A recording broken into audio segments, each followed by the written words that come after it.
जिस देश में गुरुओं का मान सम्मान सबसे सर्वोपरि माना जाता है, उसी देश के अंदर गुरुओं के मान सम्मान को ठुकराया गया है और साथ ही 30 दिन की राजनीति ने 52 वर्ष के अनुभव पर चढ़ दिया है एक तमाचा। यह जो आप यहाँ पर लोगों की भीड़ देख रहे हैं, ये किसी राजनीति से प्रेरित नहीं है, वरन गुरुओं की वेदना का, अपमान का और केंद्र सरकार की उदासीनता का खुला एक प्रमाण है। जुनू का दौर है यारों, किस किस को जाके समझाएं, इधर भी बेअक्ल दुश्मन उधर दीवाने हैं। और ऐसी चीजें हो क्यों रही? स्क्रीन पर दो दृश्य चल रहे हैं, एक दृश्य है दिल्ली का, एक है मंदसौर का। पहले दिल्ली की बात करते हैं।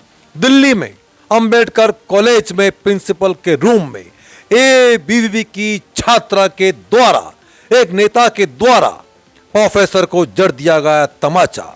वहीं दूसरे मंदसौर में कमरे में कपड़े बदल रही छात्राओं का एबीवीपी के पदाधिकारियों के द्वारा बनाया जा रहा था वीडियो। कोई पॉपुलर होने के लिए ये नहीं है, ये बहुत गंभीर मामला है। और जो भी लोग देख रहे हैं, दर्शक, चाहे वो पेरेंट्स है, उनको भी ये समझने की जरूरत है, और जो भी प्रशासन में लोग हैं, सबको समझने की जरूरत है कि ये बच्चे कल के भविष्य हैं। जहाँ पे गुरु को गोविंद समझा जाता, गोविंद से ऊपर रखा जाता था, वहाँ बिना मतलब अपनी दादागिरी करने के लिए दूसू जो हमसे एफिलेटेड भी नहीं है, बिना मतलब आके मार के जा रहा है। वो क्या ट्रेंड स्थापित कर रहा है? ये तो गुंडा हो गए ना, कहीं भी गुंडा हायर कर लो तुम।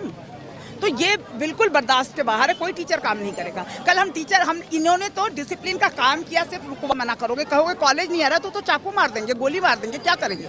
तो ये बहुत खतरा है। ऐसे इनको बिल्कुल निकाल देना चाहिए, ऐसे बच्चों को। और ये नेता होने का मतलब ये नहीं है कि आपको सर्टिफिकेट गुंडागर्दी का मिली है।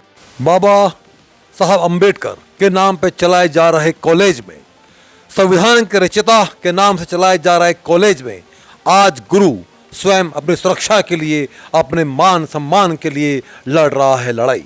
लेकिन चूंकि मारने वाली और कोई नहीं, एबीवीपी की कार्यकर्ता हैं और उनके ऊपर संरक्षण है राजनेताओं का। इस दृश्य में आप देख सकते हैं, पुलिस की मौजूदगी में, कार्यकर्ताओं की मौजूदगी में, इवन मंडल के अध्यक्ष भी मौजूद हैं और उनके सामने प्रोफेसर के गाल पर जड़ दिया गया तमाचा। और वहीं उन्होंने आरोप लगाया, महिला नेत्री के द्वारा ऊपर से चोरी ऊपर से सीना चोरी प्रोफेसर के ऊपर ही लगा दिए गए इल्जाम। यानी कि अब गुरु भी सुरक्षा के दायरे से है बाहर। मान सम्मान को धूमिल करते हुए इस वीडियो में दिखाया जा सकता है कि इस प्रकार से पुलिस वालों के सामने इस नेत्री ने हाथ खोल दिए। पहले परिचय जानते हैं इस महान महिला का, इस लड़की का।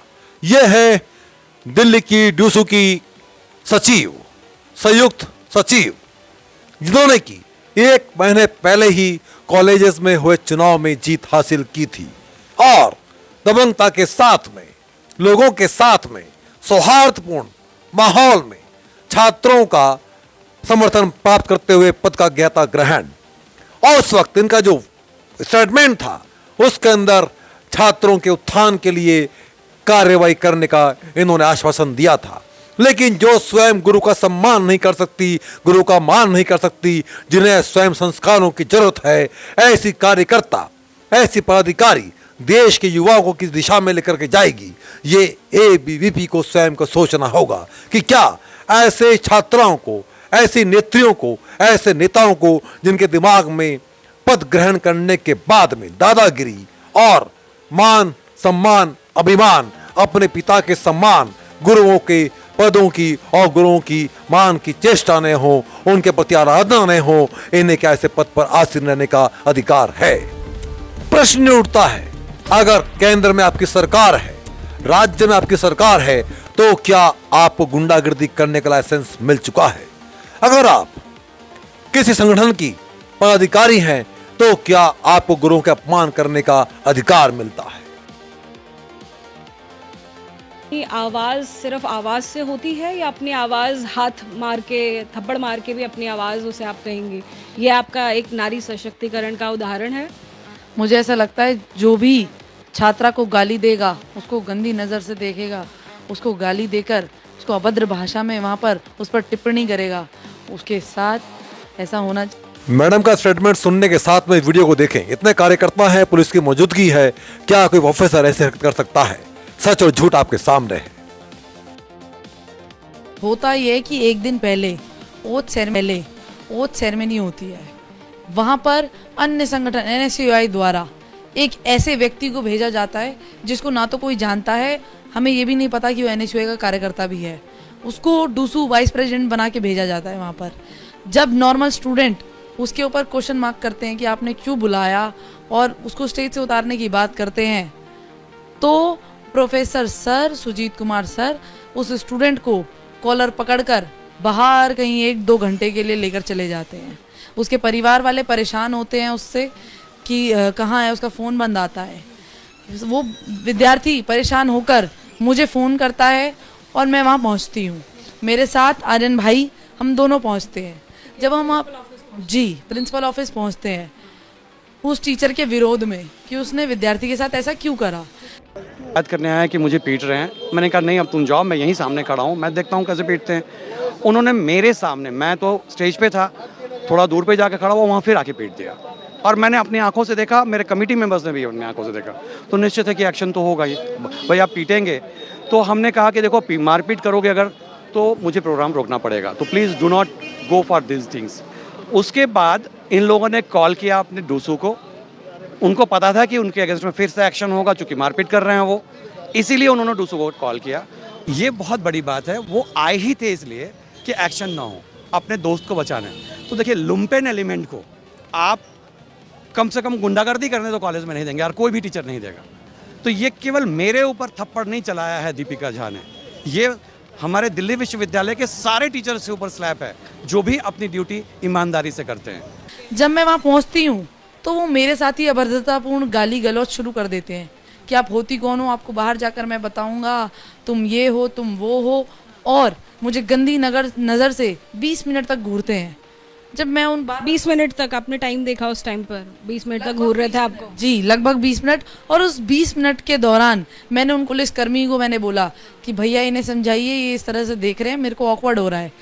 लेकिन जब वहाँ बैठी पुलिसकर्मी ने उन्हें डांटा, वो तब भी नहीं माने, बदतमीजी करते रहे, गाली गलौज करते रहे। वो हर अपनी बात पर एक गाली, और वहाँ बैठे हुए स्टूडेंटों को भी बुरा लग रहा था।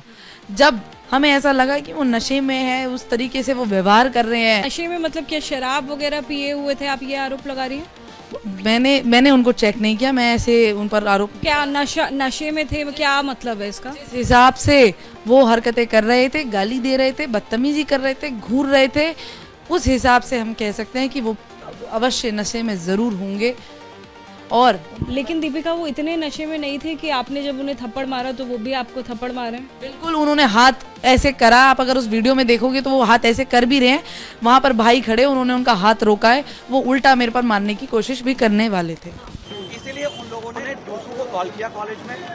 डूसू से एफिलिएशन हमारे यहाँ ट्रेड यूनियन की नहीं है। वो फिर भी आए, 50-100 लोग आए और मुझे और मेरे सारे स्टाफ को पूरी तरह से बेइज्जत किया। बहुत लोगों को मैन हैंडलिंग की, महिलाओं को चोट आई क्योंकि वो मुझे बचा रहे थे। मैं अपने कॉलेज के स्टाफ एसोसिएशन का प्रेसिडेंट भी हूँ। वो लोग मुझे बचा रहे थे, मेरे टीचर्स। बाद में पुलिस आई तो उन्होंने भी सुरक्षा थोड़ी की, लेकिन क्योंकि वो बहुत ज़्यादा संख्या में थे, मारपीट करने को उतारू थे, तो मुझे प्रिंसिपल रूम में पुलिस वाले केंद्र से ले गए। वहाँ स्टूडेंट यूनियन के लीडर्स प्रिंसिपल रूम में, मैं और प्रिंसिपल और 1-2 पुलिस वाले वहाँ बैठ गए। इसी बीच वो के बाद वो दीपिका जो लड़के मेरे बगल में बैठने लगी, आप वीडियो में देखेंगे, वो मेरे बगल में बैठना चाह रही थी। पुलिस वालों ने मना किया कि बगल में आप मत बैठिए। फिर वो सामने टेबल में बैठने लगे, उसको फिर मना किया। उसके बाद उसने मुझे थप्पड़ मार दिया और बिल्कुल ये क्लियर वीडियो में है, मेरे पास वीडियो फुटेज भी है।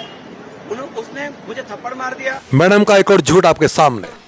अगर आप एक बात बताइए, आप डिसिप्लिनरी कमेटी के एक मेंबर हैं, अगर आपने ये निर्णय लिया तो आप रिजाइन क्यों कर रहे हो?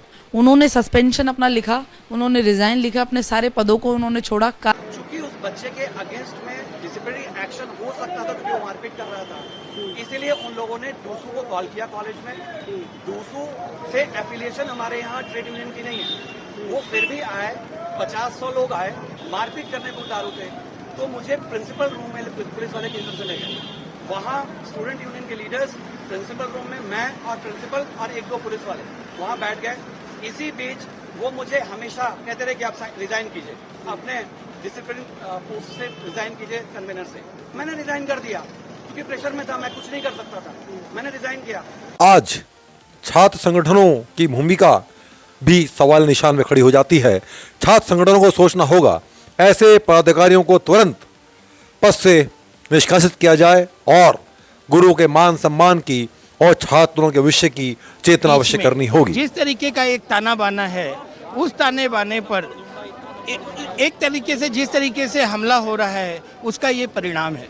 आप ये मत समझिए कि ये सिर्फ यहीं पर हुआ है, ये दिल्ली विश्वविद्यालय के किसी भी कॉलेज में किसी भी शिक्षक के साथ कभी भी हो सकता है। हर कॉलेज में उनके यूनिट्स को ये निर्देश है, कॉलेज में ऐसे माहौल क्रिएट करो ताकि लोगों को डराया जाए, धमकाया जाए, जो भी इनसे इत्तेफाक नहीं रखता उनको हमेशा उनको इंटिमिडेट किया जाए। ये इस तरीके का कल्चर यूनिवर्सिटी में बना दो ताकि वहाँ पे कोई मतलब बातचीत का माहौल ना रहे। कठोर जो है विश्वविद्यालय प्रशासन और कॉलेज प्रशासन के द्वारा इस पर जो है निर्णय लेना चाहिए। एज ए शिक्षक हमेशा हमारे लिए विद्यार्थी किसी भी जो है आइडियोलॉजी को बिलोंग करता है, हमारे लिए वो सिर्फ विद्यार्थी है। वो किस ऑर्गेनाइजेशन से बिलोंग करता है इससे हमें कुछ खास लेना देना नहीं है। हमारा सीधी सी बात है कि हमारे शिक्षक साथियों के साथ ये किसी भी तरीके का इस तरीके का जो मिसबिहेव है वो बिल्कुल नाकाबिले बर्दाश्त है। देखो, घटना की जानकारी मिलते संघ के पदाधिकारी भीमराव अम्बेडकर कॉलेज गए, वहाँ से हमने पूरी घटना का संज्ञान लिया, दिल्ली विश्वविद्यालय प्रशासन को लिखा, डूटा के ऑफिस बेयर ने तत्काल इमरजेंट ऑनलाइन मीटिंग की और आज का धरना 12 घंटे से भी कम के नोटिस पे हमने किया। तो ये सीधा है कि हम शिक्षक जानकारी मिलते ही दिल्ली विश्वविद्यालय शिक्षक संघ के पदाधिकारी भीमराव अम्बेडकर कॉलेज गए, वहाँ से हमने पूरी घटना का संज्ञान लिया, दिल्ली विश्वविद्यालय प्रशासन को लिखा, डूटा के ऑफिस बेयर ने तत्काल इमरजेंट ऑनलाइन मीटिंग की और आज का धरना 12 घंटे से भी कम के नोटिस पे हमने किया। तो ये सीधा है कि हम शिक्षक की अस्मिता के साथ खड़े हैं, शिक्षक के सम्मान के साथ खड़े हैं और किसी भी प्रकार की अगर इस तरह की अभद्र घटना होती है तो उसको दिल्ली विश्वविद्यालय का शिक्षक और शिक्षक संघ दोनों ही बर्दाश्त नहीं करेंगे। और ऐसी चीज़ें हो क्यों रही हैं? क्योंकि हमारे ही जो कई लोग हैं, बीच के शिक्षक लोग ही हैं, तरह तरह की उपमाएं शिक्षकों को के ऊपर गढ़ रहे हैं। कोई अम्बेडकरवादी बोल रहा है, कोई अर्बन नक्सल बोल रहा है, प्रशासन से लेके कुछ जो सत्ता पक्ष के शिक्षक हैं अम्बेडकरवादी, नक्सलवादी, तरह तरह की उपमाएं अर्बन नक्सल दे रहे हैं और जिसकी वजह से जो शिक्षक बढ़ रहा है। ये कोई भी मीडिया में हमें कोई पॉपुलर होने के लिए ये नहीं है, ये बहुत गंभीर मामला है और जो भी लोग देख रहे हैं दर्शक, चाहे वो पेरेंट्स हैं, उनको भी ये समझने की ज़रूरत है और जो भी प्रशासन में लोग हैं सबको समझने की ज़रूरत है कि ये बच्चे कल के भविष्य हैं। जहाँ पे गुरु को गोविंद समझा जाता, गोविंद से ऊपर रखा जाता था, वहाँ बिना मतलब अपनी दादागिरी करने के लिए दूसू जो हमसे एफिलेटेड भी नहीं है, बिना मतलब आके मार के जा रहा है। वो क्या ट्रेंड स्थापित कर रहा है? ये तो गुंडा हो गए ना, कहीं भी गुंडा हायर कर लो तुम। तो ये बिल्कुल बर्दाश्त के बाहर है, कोई टीचर काम नहीं करेगा। कल हम इन्होंने तो डिसिप्लिन का काम किया, सिर्फ मना करोगे, कहोगे कॉलेज नहीं आ रहा तो चाकू मार देंगे, गोली मार देंगे, क्या करेंगे? तो ये बहुत खतरा है। ऐसे इनको बिल्कुल निकाल देना चाहिए ऐसे बच्चों को। और ये नेता होने का मतलब ये नहीं है कि आपको सर्टिफिकेट गुंडागर्दी का मिले। ये पूरे यूनिवर्सिटी के माहौल को खराब करने के साथ शिक्षण प्रक्रिया को प्रदूषित करने की जैसा वातावरण क्रिएट करने की कोशिश किया जा रहा है। ये तो पूरा स्टेज मैनेज्ड है। और सबसे इम्पोर्टेंट चीज़ है, इतना हिम्मत किसी भी विद्यार्थी में नहीं होता अपने शिक्षक पे वो हाथ उठाए जब तक उनके पीछे प्रशासन का पूरा समर्थन ना हो। प्रशासन के समर्थन के कारण ही ये हुआ है और अभी तक दिल्ली विश्वविद्यालय प्रशासन का कोई रिएक्शन नहीं आ रहा है। इसी से लगता है कि वो किस तरीके से इस घटना में उनका प्रत्यक्ष और परोक्ष दोनों समर्थन है कि लगातार इस तरह की जो घटनाएं हो रही हैं उन पे कार्रवाई न होने के चलते ही आए दिन जो कैंपस में गुंडागर्दी है वो बढ़ रही है। कुछ लोग इसे छात्र राजनीति से जोड़ रहे हैं कि छात्र राजनीति बुरी है और ये है। तो हम बतौर शिक्षक ये मानते हैं कि डूसू के प्लेटफॉर्म पर कोई सवाल उठाने की ज़रूरत नहीं है।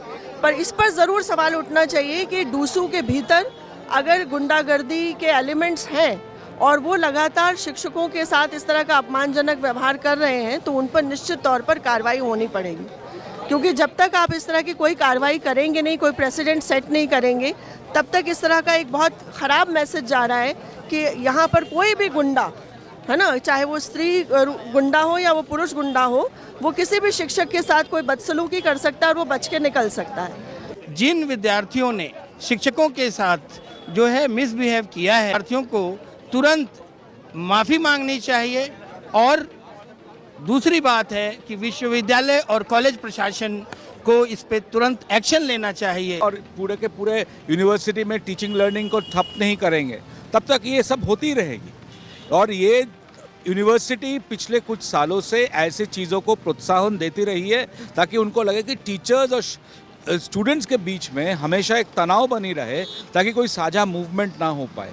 यूनिवर्सिटी के जो अपने जितने कृत्य, इनके जिस तरीके से वो सिस्टम को ख़त्म करने की कोशिश कर रहे हैं, उससे ध्यान भटकाने के लिए स्टूडेंट्स को टीचर्स के खिलाफ लगा दिया जाए, ताकि स्टूडेंट्स अपने जायज़ मांगों को ना उठाए और टीचर्स के खिलाफ लगे रहे, ताकि टीचर्स को वो बल ना मिले स्टूडेंट्स के साथ मिलके जो एंटी एजुकेशन पॉलिसीज़ है उसके खिलाफ कोई आवाज़ उठाए।